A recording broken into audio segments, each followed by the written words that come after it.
You're listening to the Ask Drone U podcast. You ask, we answer your drone questions. Whether you're here to turn your passion into profit or you simply fly for fun, we're a community of learners and teachers who aspire to achieve greatness. We are Drone U. Hey everyone, and welcome to another episode of Ask Drone U. My name is Tired Paul.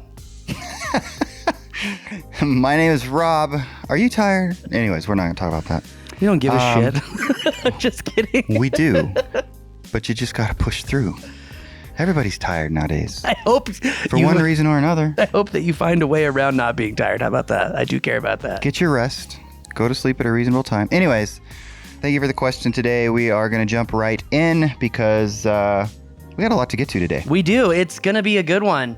Lots of news stuff too. Like, did you know they found that pilot who crashed his drone into that Palisades fire plane? Yeah, you mentioned something about that to me, and sounds like he got a slap on the pinky. I'm really curious what the comments are going to be on that news show, because it's like all he has to do is literally 150 hours of community service, and then he has to pay for the damage, which reports are coming in. Like, I've seen 70,000, I've seen 65,000. Wall Street Bets said 69,420. Shocker there.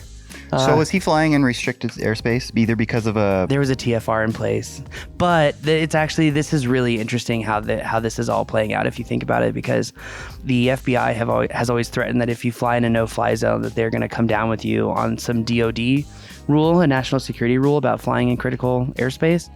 And they didn't do that this time. It's, again, still more compliance-based philosophy, which is good, meaning that, like, it's good that if you mess up and you do so on accident, that they're not going to completely, like, berate you and ruin your life. That's good.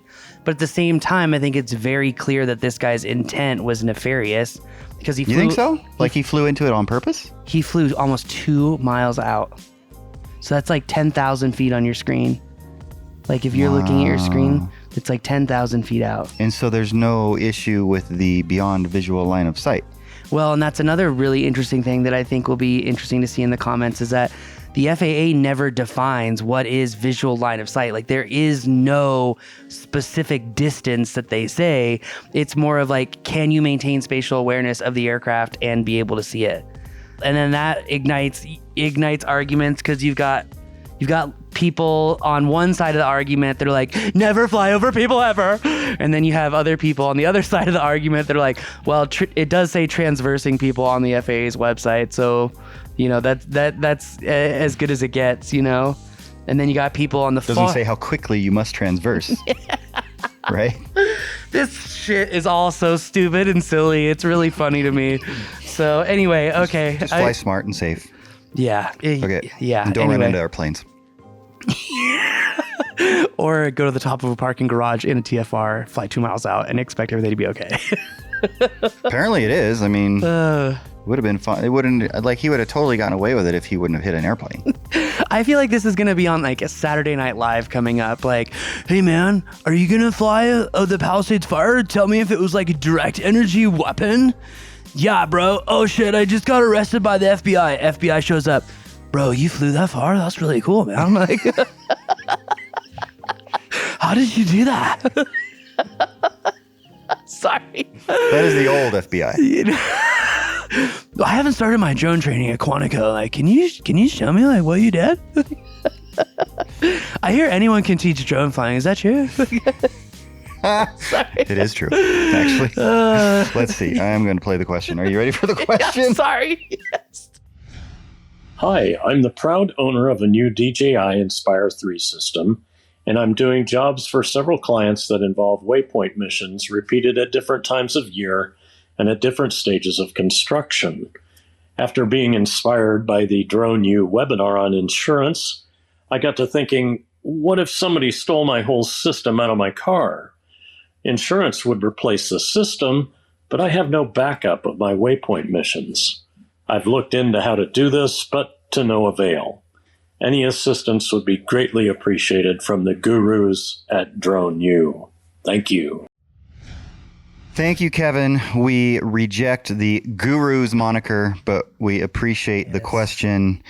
and are grateful that you took some time. It's a good question. It's not one that I think we've answered. Sorry, Paul's still thinking about Bobby the Saki FBI. jokes. No, I'm thinking about Bobby Saki jokes like Guru, not okay. Jason Bourne, that's fine. Sorry, Bobby, I couldn't resist. Love you, buddy. You can call me Bond. Paul Bond. Sorry, but just the egotistical names they just go against the grain of success in my eyes. So it's funny until it's not. You know what I mean? Like they have their day and then they kind of. Well, it's to speak specifically about Bobby, since you brought him up. He is joking, is my understanding. He right? is, yeah. That's why it's okay to say this right now. It's like parody, essentially. Yeah, because someone else said that about him, and he's like, He even talked about that on the show, and he's a good sport, and so this should all be okay. So anyway, it is funny though. But you can call me James. I don't even know what I would like. Frito por contador. That's going to be mine. I'm going to put that on my LinkedIn. So I put my pronouns as drone and drones on LinkedIn. Because they're asking you to identify, and I'm identifying as a drone. So all right, I got wings. Yeah, man. You apparently. Anyway, okay. Enough of the political crap. Let's move on. Please. Okay, so. First of all, thank you for the question.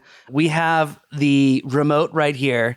And so this is actually a good specific question someone has not asked before. So first and foremost, let's go ahead and start a screen recording. So I love this remote. I'm so glad that this is the new standard of remote, by the way, just a quick aside, because you can wear normal gloves and operate all these buttons. It's fantastic. Anyway, so first thing is you're going to click flight route. Now, there are some slight differences and tweaks and glitches between this remote for the M30T, the Inspire 3, the Matrice 4T, and E. Like, for example, normally on a Mavic 3 Enterprise or the Inspire 3, you could simply like long press one of these missions and it would select the mission and then you could export it, etc. So let's say that he's got a waypoint mission in here. We'll just call it mapping 2 is the one that we want. This one up here, if you can see my screen, this one top right corner. I can see it. So normally you would long press this and it would just like select it. For whatever reason, we can't do that. We have to click select first. And then we're going to actually see that blue check mark top right corner. And then on the bottom right corner, all you're going to do is actually export that to an SD card or your internal storage. I recommend that you actually export it to a micro SD card.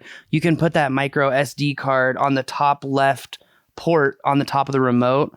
So once you pretty much say, okay, I've selected it, it's got that blue check mark, I'm going to click bottom right corner, the export and share button. I'm going to click this little SD card that I have in here, and I'm going to put it under, we're going to put it in somewhere weird. Let's call it music because there's nothing under music, and click export. And there we go. Allow access to disk, allow. Okay, and there we go. We shared our waypoint mission. See export progress. It's saying that it's sharing. Export complete. There we go. So then how do you import it? Yeah. Okay, really easy. Top left corner, KMZ import. And you can import it from the same card. So, all right, let's go to music. And hey, look, there it is. And voila. Oh, yeah, it's already in there, so it's even asking you, do you want to replace it? So... Or do you want to keep it? It's weird, though, because it exported the wrong map. So let's select this again. Oh, because I clicked top right corner, and it was this I was test wondering. one. Okay, so let's try this again. Here Well, we it go. worked. It did work. I know. Got to do it right. Someone on the comments is going to be like, but wait a minute, you exported and imported the wrong one. Okay, well, at least I voted right. All right, so there we go. Yeah. You gotta squeeze it in. Gotta. KMZ import. We're going to go to that card and we're going to go to music and then look mapping to KMZ and let's just click replace. And there it is. Notice it's going to show up with a different mapping image there. That is okay. As long as we pull it up, it's going to pull up exactly where it's supposed to be. So what I would recommend is that you put a micro SD card in your remote, and anytime that you have a vital mission like this for a drone job, just go ahead and select that mission, export it, even have a folder on there for waypoint missions, And voila, that's how you do it. And then put the card in your safe. Yeah. Mm-hmm. Just in case. We hope nothing gets ripped off, but we have had it happen. I was just going to say, are you going to tell the story of the guy who stole the construction truck and just to get a sledgehammer big enough to go through our second security door in our old Albuquerque office, and he still got through and stole my Inspire 2, that bastard. So yeah, we lost a lot of money in drones in Albuquerque. So yeah, we did. Yeah, sucks. It does suck. I hope they have more police now to sign off on those insurance claims, because boy, did that take a long time. Yeah. Anyways, I guess you didn't have any missions on there you were worried about, did you? Not particularly. No, most of these are class stuff. So, but anyway, that's going to do it for our show today. Quick and easy, helpful. If you have a Matrice 4E or 4T, this is going to be relevant for you too for saving missions. In fact, we should just put how to save waypoint and mapping missions for your Matrice 4T, Inspire 3, or M30T. So, bada bang. Yep. Anyway, thanks again for joining us. If you have a question, ask Drone U. And otherwise, I will see you in the news show later today. So thanks again. Peace out. Bye.